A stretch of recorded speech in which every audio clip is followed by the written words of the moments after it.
তা বৌদি কেমন আছে গো বৌদি? চলে এলাম আবার বৌদির দোকানে, একবারে গরম গরম তাজা মালাই মার্কেট চাই। চলো বৌদির দোকানে চা খাই আর মুখটা ফ্রেশ করে নি। তা বৌদি কিছু যে বললে না, কেমন আছো? আর কেমন থাকবো ভাই, আল্লাহর রহমতে ভালোই আছি। তোমরা সব কেমন আছো? হ্যাঁ হ্যাঁ আমরা তো মাস্ত একবারে ভালো আছি। তা মালাই মার্কেট দুটো চা দাও বৌদি। দিচ্ছি হ্যাঁ নাও চা নাও। এলাও ভাই, তুমি লাও।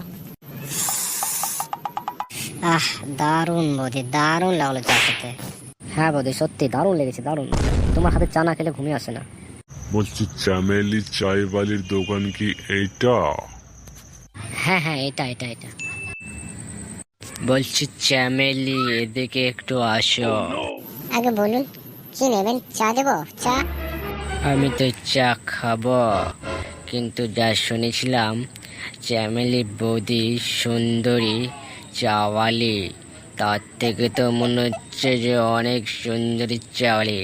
আমি তোমার চাও খাবো, আমি তোমার দুধও খাবো, মানে চায়ের সঙ্গে দুধ ফ্রি। তোমার আমি পুরো ভান্ডার শেষ করে দেবো, চিন্তা নেই। প্লাস তোমাকেও নিয়ে চলে যাব উঠিন পাঠিন, ঠিক আছে? আমার নজরটা তোমার দিকে পড়েছে, এবারে তুমি প্রস্তুত হয়ে যাও। তুমি চা আর বিক্রি করবে না, আমাকে চা করে করে ঘরে খাবে, বুঝতে পারলে? আমি চ্যামেলি চাওয়ালি হতে পারি, চা বেচতে পারি, কিন্তু আমার একটা সম্মান আছে, ইজ্জত আছে, ঠিক আছে? তুমি যা ভেবেছো তোমার ধারণাটা ভুল। আমি একটা সম্মানে এখানে চা বেচি, ঠিক আছে? তুমি এই মুহূর্তে এখান থেকে চলে যাও, তোমার ধারণাটা ভুল। আমি সুন্দর হলো তো কি হলো, আমি ব্যবসা করে খাই, চায়ের ব্যবসা, তাহলে আমি ধান্দা করে নাই, ঠিক আছে? তুমি যাই বলো আর না বলো, এবারে তোমাকে আমি উঠিয়ে নিয়ে যাওয়া, তোমাকে আর কেউ বাঁচাতে পারবে না। তুমি তো খাসা একবারে, কি মাল রে, সত্যি। আমি তোমাকে প্রথমে যদি শুনতাম, তোমাকে প্রথমে নিয়ে যে খাই দিতাম। চল এখান থেকে চল। না ইয়া তো আর সহ্য হলো না রে।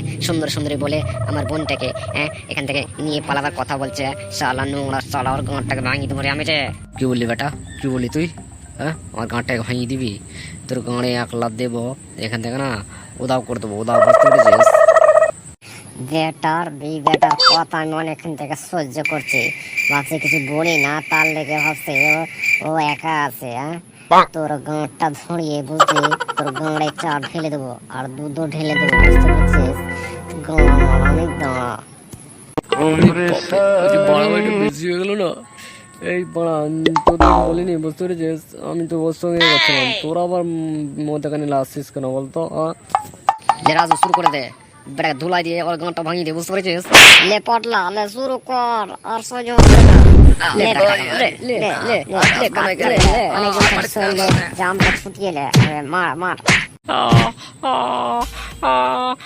ক্ষমা করে দাও বোন, তুমি আমাকে কি অবস্থা করেছো। আর কোনোদিন এই কল্পনা করবো না তোমার কি আমি কাউরে করবো না।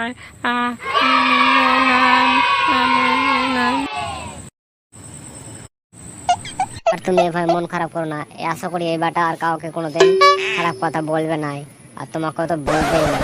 হ্যাঁ আর মন খারাপ করো নাই। আরে আমরা দুটো ভাই আছি, তোমার দুটো ভাই থাকতে তোমার কেউ কোনোদিন তোমার উপর নজর দিতে পারবে না। আরে কি আছে, আমরা একটা ভদ্র ছেলে, আমরা এখানে চা খাই, এসে বসে আড্ডা করি, তারপরে তোমাকে কি কোনোদিন বাজে কথা বলি বলো? না দাদারা, অমনি না। মানুষ ভেবে নিয়েছে কি জানো, যে চাই বালে, দোকান বালে, কাপড় বালে, যে কই মেয়েদেরকে ব্যবসা করতে দেখলে ভাবে যে ধান্দা, মানে বললেই ধান্দা শুরু করে দেবে, ওইরকম ভাবে যে টাকা দিয়ে সব পাওয়া যায়, কিন্তু জানে না যে সৎ এখনো মানুষ বেঁচে আছে। আমার মতো সৎ মেয়েরা যারা আছে, তারা কোনোদিন নিজের ইমান নষ্ট করবে নাই, আর বাবা মার মুখ ডোবাবে নাই। শুনে নাও সবাই।